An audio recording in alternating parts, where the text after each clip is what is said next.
आणखीन एक breaking news हाती येते। या क्षणाची सगळ्यात मोठी बातमी 31 जानेवारीपर्यंत सुनावणी पूर्ण करा असं विधानसभा अध्यक्षांना कोर्टानं म्हटलंय। या क्षणाची सगळ्यात मोठी आणि महत्त्वाची बातमी ती म्हणजे महिना अखेरपर्यंत सुनावणी पूर्ण करा असे आदेश कोर्टानं विधानसभा अध्यक्षांना दिले आहेत।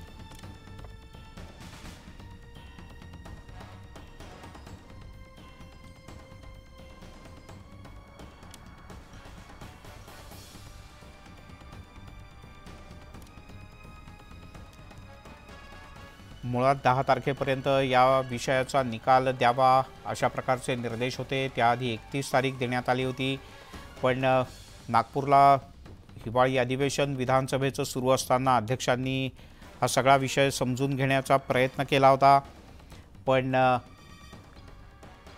सुनावणी त्यावेळेला पूर्ण झाली, पण काही हजार पानं वाचून निकाल लिहायचा आहे असं सांगण्यात आलं होतं। प्रणाली कापसे आपल्या प्रतिनिधी आपल्यासोबत आहेत। प्रणाली, काय अधिक माहिती आहे?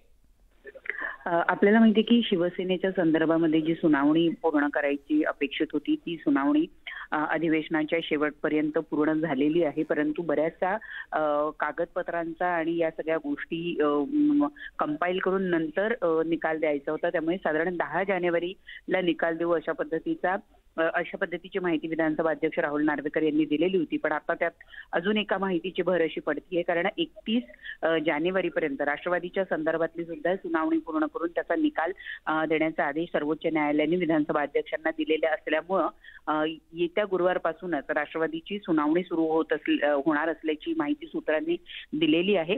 म्हणजे शिवसेनेचा निकाल जाहीर होण्याच्या आधीच राष्ट्रवादीची अपात्रता सुनावणी जी आहे त्या संदर्भातली कारवाई सुरू होऊन सुनावणी प्रक्रिया जी आहे ती सुरू होताना आपल्याला बघायला मिळणार आहे।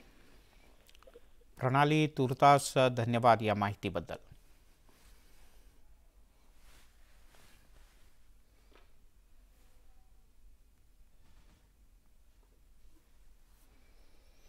आणि आता घेऊयात बातम्यांचा वेगवान आढावा। हिट अँड रन कायद्याच्या विरोधात चंद्रपूरच्या बंगाली कॅम्प चौकात ट्रक चालकांनी रास्ता रोको केला। यामुळे छत्तीसगड आणि तेलंगणात जाणारी वाहतूक मोठ्या प्रमाणात विस्कळीत झाली। या संपामुळे भाजीपाला आणि